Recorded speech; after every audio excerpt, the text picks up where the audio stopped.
It is dawn on the plain of Kurukshetra.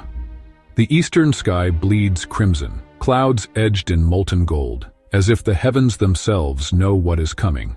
The earth trembles with the march of countless feet. From the mist, colossal war elephants emerge, plated in steel, their tusks capped with gleaming spearheads. Archers string bows in unison, the sinew singing a taut, dangerous music. The smell of churned dust and sweat mixes with the iron tang of weapons. Conch shells pierce the morning like voices of ancient gods. On one side, the Pandavas, heirs to a throne denied. On the other hand, the Kauravas, kin turned rivals, locked in a feud that has burned for generations. This is not just a war for land. It is a war for the soul of Dharma, the moral order of the universe itself. And then, the impossible happens. Just as the first arrow is about to fly, the world freezes. The drumming halts. The elephants stop mid-step. The wind itself holds its breath. It's as though the very script of time has been torn from the hands of fate. In the center, Arjuna, prince, hero, unmatched master of the bow, Gandhi, lowers his weapon. His eyes, usually sharpened for battle, are clouded with torment. Before him stand not faceless enemies, but blood. Cousins who shared his childhood games, uncles who told him stories by the fire, teachers whose wisdom shaped him. His heart rebels, his knees weaken. The bow that has never failed him now feels like a mountain in his hands, and beside him stands Krishna, friend, charioteer, and something far more. A being whose smile carries the calm of 1,000 dawns, and whose gaze seems to see beyond the thin veil of human time. What will pass between them in this suspended heartbeat will become the Bhagavad Gita, the Song of God, a scripture that will ripple across centuries, shaping kings and rebels, saints and scientists. Is it a call to arms, a sermon for peace, or is it a mirror held up to the eternal struggle within every human soul? The Gita sits like a diamond in the crown of the Mahabharata, a Sanskrit epic so vast it makes Homer's Iliad and Odyssey combined seem like a prelude. Composed between 400 BCE and 400 CE, it is both history and allegory, stitched with gods, heroes, and the moral knots of human life. Historians still debate the question, was Kurukshetra a real battle, fought on the Gangetic plains during the Iron Age? Or is it the ultimate metaphor, a stage where human morality faces its trial? Arjuna's despair is not ancient alone. It is timeless, the crushing weight of loyalty against morality, of blood ties against justice. His voice trembles, his spirit wavers. He speaks the forbidden thought, perhaps it is better to abandon the fight, to walk away. This is 5 minutes of culture. If you feel this battle is not just ancient history, but a war burning inside you too, subscribe now, because the real story is just about to unfold. But Krishna's reply will not just decide the battle. It will rewrite the blueprint of how we understand duty, life, and death. Krishna does not soothe. He shakes the foundations. Death, he says, is an illusion.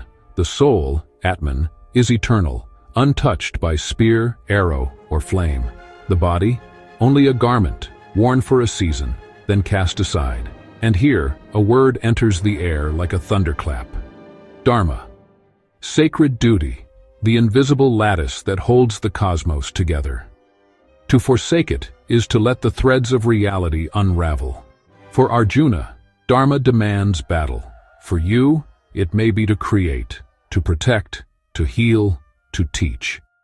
But the warning is clear. Run from your calling, and chaos will follow. Yet this is only the threshold. Beyond it lies a revelation so vast it will fuse philosophy, mysticism, and the nature of the divine itself.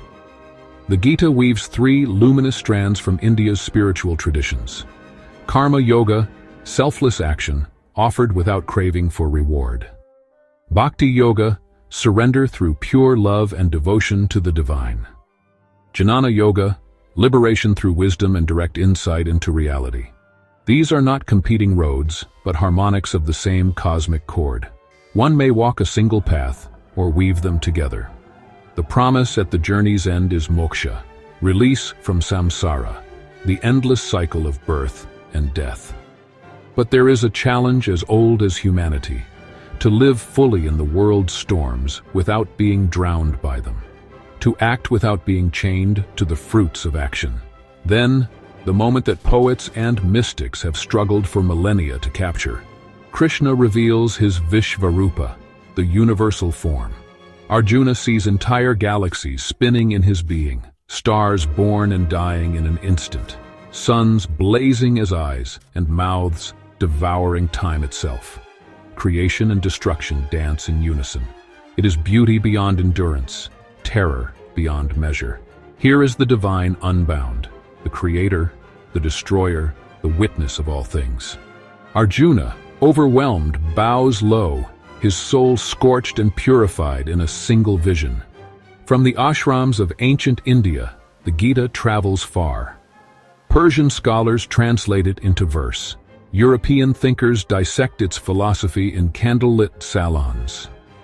Gandhi keeps a worn copy by his bed, calling it his spiritual dictionary. Schopenhauer hails it as the most elevating reading in the world. And then, the atomic age. At the first nuclear detonation, J. Robert Oppenheimer recalls the Gita's words, "Now I am become death, the destroyer of worlds." From battlefields to peace movements, from the lips of revolutionaries to the prayers of the dying, the Gita proves it belongs to every century. Is it a war manual? A hymn of peace? The Gita refuses to be boxed in. It teaches action without greed, surrender without weakness, acceptance without despair. Its paradoxes have armed warriors and calmed sages, fueled revolutions, and nurtured monks. It demands that we live with full intensity, but without clinging to the outcome.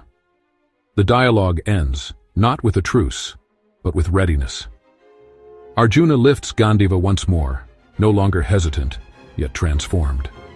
The lesson: Kurukshetra is not just a place. It is everywhere, in boardrooms and parliaments, in kitchen tables and hospital wards, in the silent duels of our own hearts. And sooner or later, each of us will stand at that invisible frontier with the fate of our own small worlds in our hands. Kurukshetra is not some distant battlefield. It's the fight within us all. Hit subscribe, and let's discover together what choice you would make if you stood where Arjuna did.